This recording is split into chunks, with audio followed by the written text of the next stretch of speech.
ఇజ్రాయేలీలు బానిసలుగా ఉన్నారు ఎక్కడ? ఐగుప్తు దేశంలో. ఆ బానిసలుగా ఉన్నప్పుడు నేను వారిని తీసుకొని వచ్చాను. వారి బానిసత్వం నుంచి విడిపించడానికి వారి ప్రజలందరిలో నుంచి కూడా ఏర్పరచుకున్నాను వాళ్ళు అంటున్నాడు. దేవుడు ఏమంటున్నాడు? వాళ్ళు ప్రత్యేకంగా ఏర్పరచుకున్నాడంటే ఎవరిని?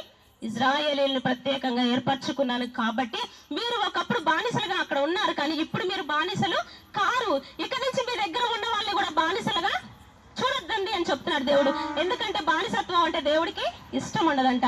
అందుకే దేవుడు అంటున్నాడు, ఇజ్రాయేలీలను ఎలా అయితే ప్రత్యేకంగా ఏర్పరచుకున్నానో ఇప్పుడు మిమ్మల్ని కూడా నేను అలాగే ఏర్పరచుకున్నాను అంటున్నాడు. నిజమా కాదా? ఇప్పుడు ఈ వేసుకోండి, దేశంలోనే కానీ ప్రపంచంలోనే కానీ కోట్ల మంది ప్రజలు ఉన్నారా లేదా? కానీ నీకు నాకు ఎందుకే ఈ రక్షణ దొరికింది చెప్పండి? మనం ఒక ప్రత్యేకించబడిన వారమా కాదా? మనం ప్రత్యేకించబడిన వారమే ఎవరి దృష్టిలో? దేవుని దృష్టిలో. అందుకే దేవుడు అంటున్నాడు, ఇజ్రాయేలీలు ఉన్నప్పుడు కూడా చాలా మంది ఉన్నారు, కానీ వాళ్ళనే దేవుడు ఏర్పరచుకున్నాడు. మిమ్మల్ని నేను ఒక ప్రత్యేకమైన వారిగా ఏర్పరచుకున్నాను, రాజుల గ్రంథంలో ఉంది. అలాగే దేవుడు కూడా మనల్ని కూడా ప్రత్యేకమైన వారిగానే ఏర్పరచుకున్నాడు. ఎస్తేర్ను కూడా ఒక ప్రత్యేకమైన వ్యక్తిగానే దేవుడు ఏర్పరచుకున్నాడు.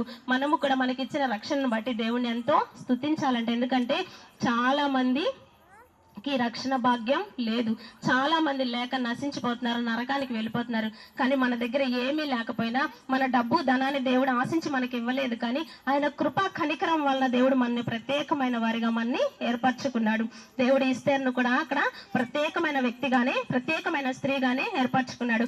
బైబిల్ గ్రంథం మొత్తంలో అందరూ రాసింది పురుషుల గ్రంథాలే కదా. రెండే ఉంటాయి స్త్రీలు రాసిన గ్రంథం. చెప్పండి, ఎస్తేరు, రూతు. అంటే వాళ్ళు ప్రత్యేకించబడిన వారా కాదా? ప్రత్యేకించబడిన స్త్రీలు అనమాట వారు. అట్లా ఎస్తేరు, రూతు ప్రత్యేకమైన వారు కాబట్టి దేవుడు బైబిల్ గ్రంథానికి వారిని ఎక్కించాడు. ఇప్పటికీ చరిత్రలు తరతరాలు మనం చెప్పుకునేలాగా దేవుడు చేశాడు. అట్లా ఎస్తేర్ను కూడా ఒక ప్రశస్తమైన స్త్రీగా దేవుడు ఎన్నుకున్నాడు. అంతేకాకుండా షూషాను కోటకి తీసుకెళ్లాడు. 127 సంస్థానాల మీద ఆమెకి ఏమిచ్చాడు?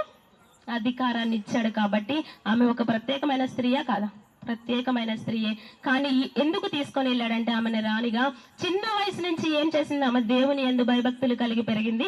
దేవుని